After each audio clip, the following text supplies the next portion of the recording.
কি কেমন আছেন সবাই? আজকে একটা নতুন ভিডিও টপিক নিয়ে চলে এলাম, যেই ব্যাপারটা হয়তো অনেকেই জানেন না। হ্যাঁ, বাজারে দেখবেন এখনকার দিনে অনেক গাড়ি কোম্পানি 3 সিলিন্ডার ইঞ্জিনের গাড়ি মার্কেটে চালাচ্ছে। সেটা নিয়ে অনেকের মধ্যেই অনেক আপত্তি আছে, অনেক অবজেকশন রয়েছে। কারণ অনেকেই মনে করেন যে 4 সিলিন্ডার ইঞ্জিন 3 সিলিন্ডার থেকে বেটার। দেখুন, বেটার বলে ওইভাবে তো কিছু হয় না। যদি বলেন এই ব্যাপারে আমি একটা ভিডিও করব, 3 সিলিন্ডার আর 4 সিলিন্ডার প্রত্যেকটা দুটো জিনিসেরই কিছু প্লাস আছে, কিছু মাইনাস আছে। তবে হ্যাঁ, যদি আপনি প্লাস আর মাইনাস ব্যালেন্স করতে বসেন, 3 সিলিন্ডারের প্লাসের পরিমাণ তো 4 সিলিন্ডার থেকে বেশি বটেই। তবে চালিয়ে 4 সিলিন্ডার একটু বেশি মজা পাওয়া যায়, কারণ 4 সিলিন্ডার ইঞ্জিন একটু বেশি স্মুথ, একটু বেশি রিফাইন্ড হয়, আর একটু ইঞ্জিন বেশি পাওয়ারফুল মনে হয়। পাওয়ারফুল হয় না, কিন্তু পাওয়ারফুল মনে হয়। তার কারণটা কি, সেটা টেকনিক্যালি যখন আমি দুটোর মধ্যে তফাৎ কী সেটা ব্যাখ্যা করবো কোনো একটা ভিডিও, সেখানে বলবো।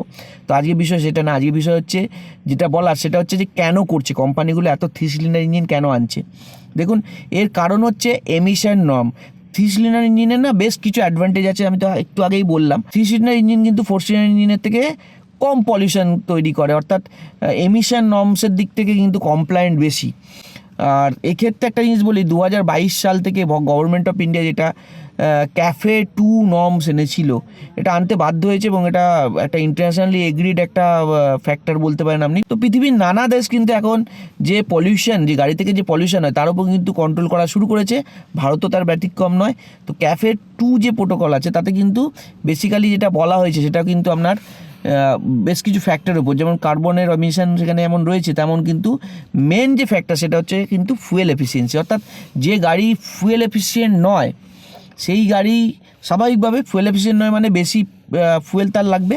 বেশি ফুয়েল লাগা মানে হচ্ছে বেশি আপনার কার্বন এমিটেড হবে, বেশি পলিউট্যান্ট এমিটেড হবে। ভেরি সিম্পল ব্যাপার।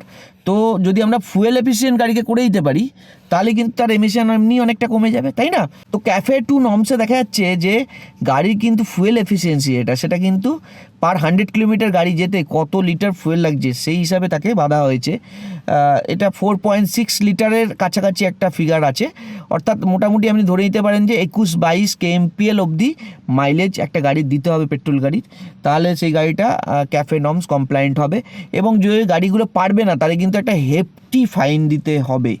এবং এক্ষেত্রে বলে রাখা ভালো, ফুয়েল এফিসিয়েন্সি কিন্তু যেমন পলিউশন 3 সিলিন্ডার ইঞ্জিনে কম হয় 4 সিলিন্ডার ইঞ্জিনের তুলনায়, একই রকম কিন্তু 3 সিলিন্ডার ইঞ্জিন কিন্তু একই গাড়ি, ধরুন সেম গাড়িতে যদি আপনি একটা 4 সিলিন্ডার ইঞ্জিন লাগান আর 3 সিলিন্ডার ইঞ্জিন লাগান, তাহলে 3 সিলিন্ডার ইঞ্জিনে কিন্তু মাইলেজ বেশি দেবে একই রকম ড্রাইভিং কন্ডিশনে।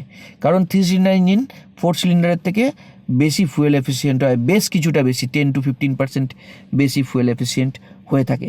তো এই কারণে বেশিরভাগ ম্যানুফ্যাকচারার 3 সিলিন্ডার ইঞ্জিনের দিকে ঝুঁকে গেছে। আপনাদের একটা তথ্য জানিয়ে রাখি, লাস্ট ইয়ারে ক্যাফে 2 নর্মসের আন্ডারে সুজুকি এবং টাটা কিন্তু অলরেডি ক্যাফে 2 নর্মস কমপ্লায়েন্ট করে গেছে। রিসেন্টলি মাহিন্দ্রাও করে গেছে। কিন্তু দেখা যাচ্ছে ভারতে যে বিদেশি কোম্পানি গাড়িগুলো রয়েছে, যারা 4 সিলিন্ডার গাড়ি থেকে এখনও শিফট করেনি, তারা সবাই কিন্তু বড় রকম ফাইন নিয়ে বসে আছে। যার মধ্যে সবথেকে বড় নাম হচ্ছে হুন্ডাই লাস্ট ইয়ারে তাদের যা প্রফিট করেছে তার প্রায় 60% ফাইন দিয়েছে। এবং এর মধ্যে হন্ডাও ফাইন দিয়েছে। এদের একটা ব্যাপার রয়েছে। এছাড়াও বেশ কিছু আদার যে কোম্পানিগুলো আছে তারাও কিন্তু ফাইন দিয়েছে। তো এখানে একটা জিনিস ভাবার বিষয়, যেটা হচ্ছে যে সুজুকি কেন হঠাৎ করে 3 সিলিন্ডার ইঞ্জিনে এলো। এখন নিশ্চয়ই বুঝতে পারছেন, ওরা অ্যাকচুয়ালি ক্যাফে 2 নর্মসকে আরও স্ট্রিক্টলি কমপ্লায়েন্ট করতে চাইছে এবং চলে আসতে চাইছে। এবং এক্ষেত্রে একটা ব্যাপার হচ্ছে যে আগামী দিনে সুজুকির যে জেড সিরিজ ইঞ্জিন নিয়ে যে গাড়িগুলো আসছে, এখানে কিন্তু একটা ব্যাপার বলি, এখানে কিন্তু হাইব্রিডও আসবে। এবং হাইব্রিড আসার জন্য কী হবে, হাইব্রিড ব্যাটারি সিস্টেম লাগার জন্য আরও ওয়েট বেড়ে যাবে গাড়ির। এবং গাড়ির ওয়েট বাড়লে যাতে মাইলেজ কোনোভাবে কম্প্রোমাইজ না হয়, এবং গাড়ির যে কম্প্যাক্ট সাইজ, কারণ ছোটো গাড়ি সাব 4 মিটার সাইজের গাড়ি তো এমনি কম্প্যাক্ট হয়, সেক্ষেত্রে 3 সিলিন্ডার ইঞ্জিন হলে ইঞ্জিন কম্প্যাক্ট সাইজ হয়। এবং আপনি আদার্স যে মেকানিজম, যেগুলো একটা হাইব্রিড গাড়ির জন্য যে আদার্স যে মেকানিজম ইঞ্জিনকে কানেক্ট করতে হয়, সেইগুলো কিন্তু আপনার করার জন্য যথেষ্ট জায়গাও পাওয়া যাবে, এবং গাড়ির ওয়েটও লিমিটের মধ্যে থাকবে। এবং যে কারণেই সুজুকি কিন্তু মেনলি 3 সিলিন্ডার ইঞ্জিনের দিকে শিফট করেছে। আর এটা আগামী দিনে আমরা সবাই দেখতে পাবেন। আর এই ব্যাপারে কিন্তু আগে থাকতেই যদি বলেন আমাদের ভারতবর্ষে টাটা কিন্তু এই ব্যাপারে পথিকৃৎ, কারণ টাটা 2016 সাল থেকেই 3 সিলিন্ডার ইঞ্জিন নিয়ে এসছে, রেভট্রন যে তাদের ইঞ্জিনটা, এবং সেই ইঞ্জিনটা কিন্তু ওরা আগে থাকতেই ফোর্সি করেছিল কিনা আমি জানি না, বাট ওই লাইনে এখন সবাইকে হাঁটতে হবে আগামী দিনে দেখার যে হুন্ডাই বা হন্ডা এই ব্যাপারে কি করে, কারণ এরা বড় রকমের ফাইন অলরেডি এদের উপর চার্জ করা হয়েছে এবং এরা পে করতে হয়েছে। তো আশা করি এই ভিডিওটা থেকে নতুন কিছু আমরা জানতে পারলেন। টেকনোলজি দেখুন এরকমই একটা ব্যাপার, সব কিছু ইউজারের সুবিধা বা যে সেলার তার সুবিধা অনুযায়ী করা হয় না।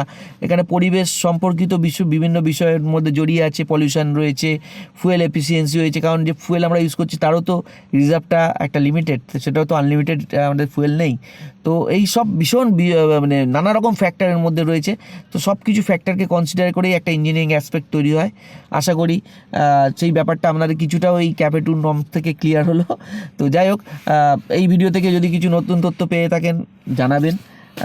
ভালো লাগলে অবশ্যই একটা লাইক করে দেবেন, চ্যানেলে নতুন হলে চ্যানেলটাকে সাবস্ক্রাইব করে নেবেন, কারণ গাড়ি সম্পর্কিত এরকম নানা রকম ভিডিও কিন্তু এখানে রেগুলারলি আসতে থাকে। আবার দেখা হবে সিভিক সেন্সের আগামী একটা ভিডিওয়ে। সঙ্গে থাকুন, ভালো থাকুন, ধন্যবাদ।